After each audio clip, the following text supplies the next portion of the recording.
Hi, my name is mnadeau2, and this is my SSH and Active Directory presentation.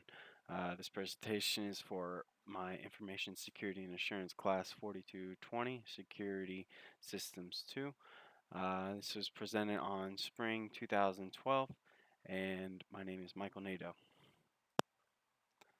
Okay, the overview for today, we're going to discuss SSH. We're going to discuss the technical discussions, and then we're going to go into the best practices. Also, we're going to discuss Active Directory, doing the technical discussion, and then the best practices. So now let's have a discussion about SSH. First of all, we need to know what SSH is. Well, SSH stands for Secure Shell. It is a transfer protocol, meaning that it sets a certain amount of rules and arguments to be able to communicate with from a client to a server. It uses port 22. What is SSH used for? Well, uh, SSH is a huge capability for administrators. It is used so that the administrator can communicate with the server and actually use commands. It can exchange files. It can look at data produced from there from a geologically separated area. So if I was an administrator and my data center was in a different state, I would be able to use SSH to communicate with that server, run commands on it, and exchange data and files, etc., with that server. Also, it makes it where it's compatible with different platforms. So if I'm a Windows user and I have a Linux or Unix machine, and I can still communicate and run commands from there. So that's another great capability that's able to be done. I don't need to have a Unix or Linux machine to run different commands on the Unix or Linux. So there are similar protocols to this, one being Telnet and FTP. They do the same exact thing. The only thing with Secure Shell is that it's encrypted. If you were to use Telnet or FTP, let's say you authenticate to the server, that authentication data is going to be sent unencrypted in plain text. So that means if there is a man in the middle attack, or if there's someone sitting on the network, let's say has Wireshark or anything like that, they'll be able to pick up that traffic and read your or your password and your username in plain text, not username, but and then be able to access those servers. So SSH is very important in that aspect, is that it's secure and all the data is encrypted. There are a couple types of SSH servers. One of these servers being ish. This is mostly supported by Linux and Unix machine, and it also can be supported by Macs, which is technically derived from Unix. You also have the Maverick Legacy server, which also supports Unix and Mac machines. And then there is the Apache Mina SSHD, and then finally, but not least, there is OpenSSH, which is what I'll be talking about the remainder of this presentation. OpenSSH works on Linux platforms and has a wide range of features. The first is SSH 1 and 2. It's able to do port forwarding, SFTP, and SCP, and privilege separation. SSH is the original SSH and is a little less secure when authenticating with the server compared to SSH 2. The server is the one that listens for the client. Once the server gets a request from the client checks to see if has authenticated to the server or not. If he has, he will then provide a key that is special to the server. The communication between the server and client is then encrypted and the connection is secured. All communication can happen securely after this moment. SSH is very similar, but it takes advantage of three Our SSH2 is very similar, but it takes advantage of 3 authentication technologies and is more secure than SSH1. It also supports port forwarding, and there are 3 different types of port forwarding that it does. The first is the local port forwarding. This is where the connections from the SSH client are forwarded via the SSH server, then to a destination server. The next port forwarding is the remote port forwarding. This is about the same as the local port forwarding, but the connections are forwarded from the SSH server to the SSH client. The next is the dynamic port forwarding. This is where the connection from various programs are forwarded via the SSH client, then via the SSH server, and then it goes to the destination server.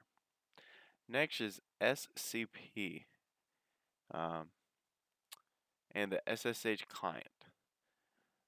Next, we'll be going over SFTP, which stands for Secure File Transfer Protocol, which allows for interaction commands to be created and delete directories and files on that server. SCP is a little different as it only uses the transferring of files and everything, and it is done through the command line. Okay, now that we talked about the technical discussion, we're going to move on to the best practices. First best practice to do is only use SSH2. Like I said before, there's SSH1 and SSH2. Well, SSH has a vulnerability to man-in-the-middle attacks, so it is best practice to only use SSH2. Next, you want to limit your user's access need. When you create an account, it's by default it's a system user. When you set up them for FTP or email purposes, they'll also get access to SSH, and this means full access, meaning they can run compilers, they can do scripting, they can do languages such as Perl, Python, anything like that. Whatever they want to do, they can. This is why you want to create a allow users for SSH. So if someone does get in and they're not allowed to use SSH, you put them inside of that allow users, or don't put them in the allow users, and they won't be able to use SSH. Next, you want to set an idle logout time. This is in the case where someone comes in through a SSH session, they won't be able to stay. Let's say if they leave the computer and forget about it, you won't have an idle SSH session running on your server. This could be dangerous in many ways. Let's say a kid walks in and starts messing with this, just typing stuff on the computer, and your server might become disabled. Next is you want to disable root from being able to be logged in to via SSH. So you want users to still have root access, but there's only one root account and you don't want that root account to be disabled or anything like that. So you need to set up a su or uh, sudo privilege for those users. Also, you want to enable the logging for those users so that if those users do anything using sudo or su, that can be detected. Next, you want to create a warning banner. So if once someone logs in via SSH, they'll get a warning banner prompting them on what they shouldn't be able to do and what they are able to do. Um, this is good practice to have so the people that log in know what they're not supposed to do. Next, you want to use a firewall for your SSH port 22. So you want to set up the firewall. Now we're going to move on to Active Directory and the technical discussion. Active Directory was developed by Microsoft. It was developed for Windows domain servers. Active Directory is not something that is downloadable, but it is included inside of the operating system, the Windows Server's operating system. Active Directory covers a wide range of identification services for directory-based services. Any server that is running Active Directory is known as a domain controller. Active Directory can assign every user a policy And depending on the groups, it can also assign those groups different policies. It is also used for authentication and authorization of users inside of that network. It is a central management for all the passwords when a user logs in. So if a user is on the network and they go to log in, they actually authenticate through the domain controller and then they get into the network. The domain controllers um, hold a lot of information about each user. It controls the user ID that is the user logs in with. It can control whether the password have limits.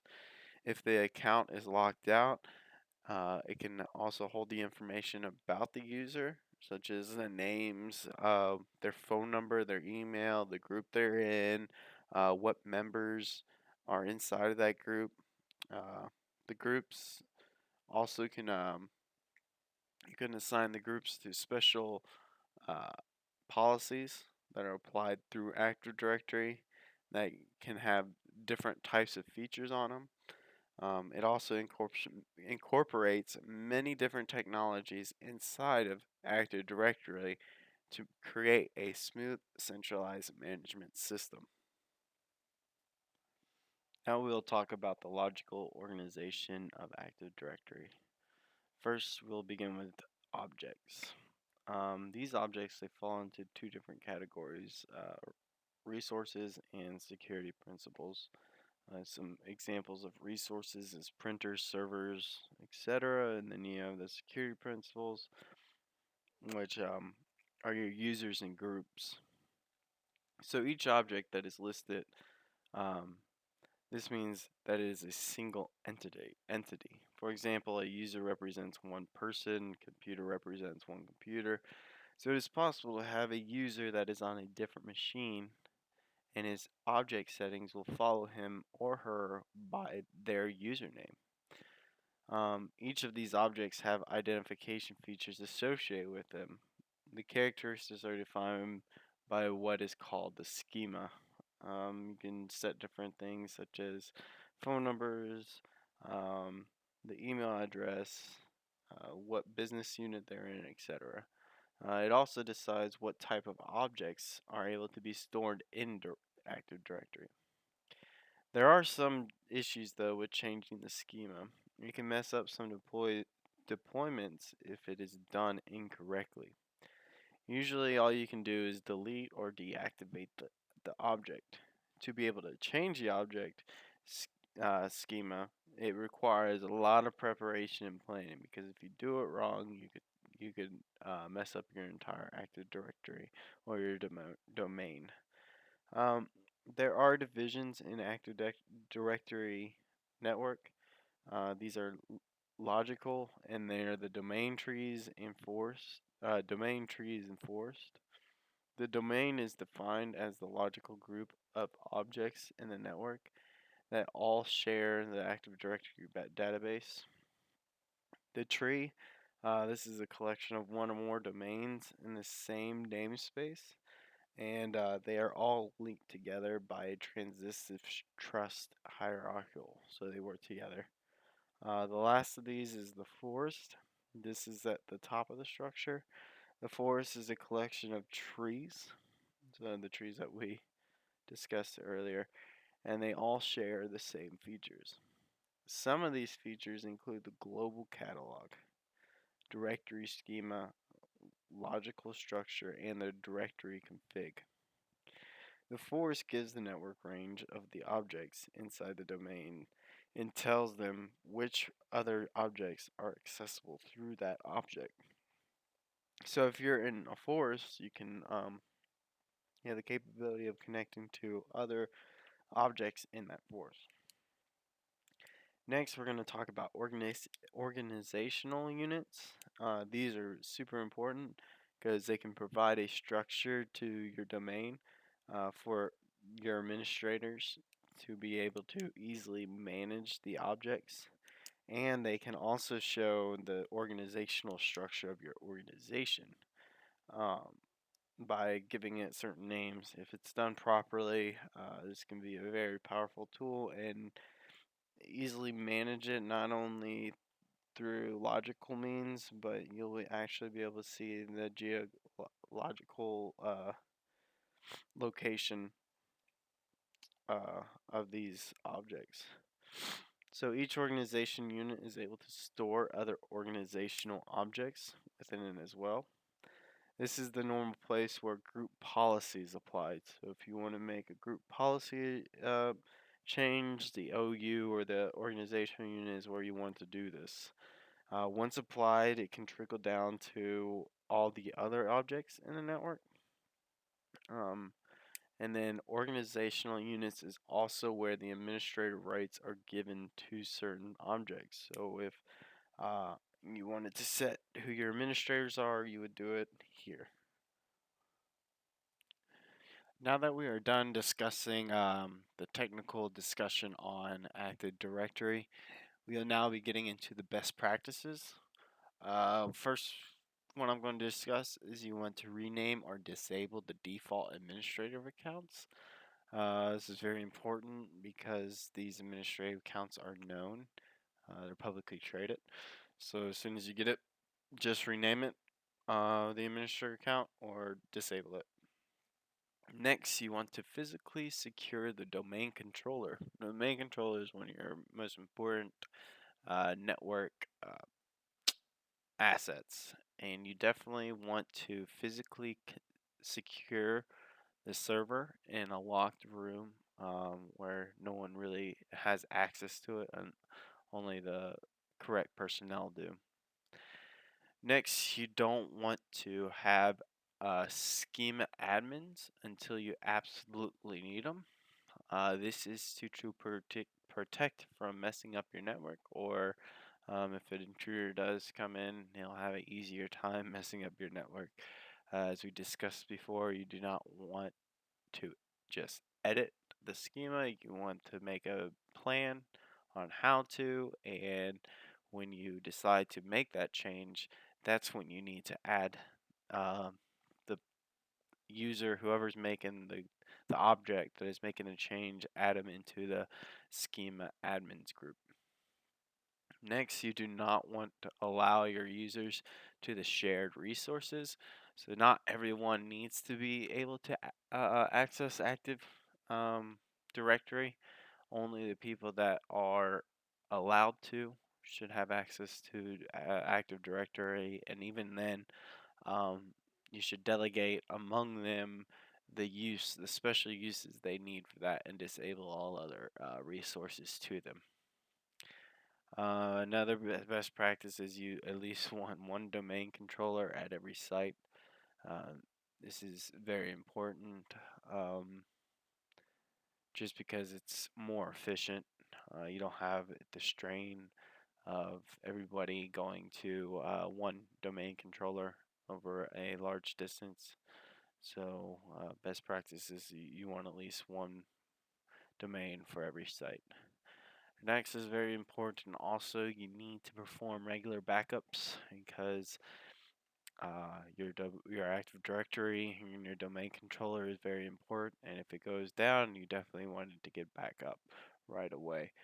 So perform a backup on there, and if anything happens, restore from the backup. That is it for my presentation. I hope you enjoyed. Thank you.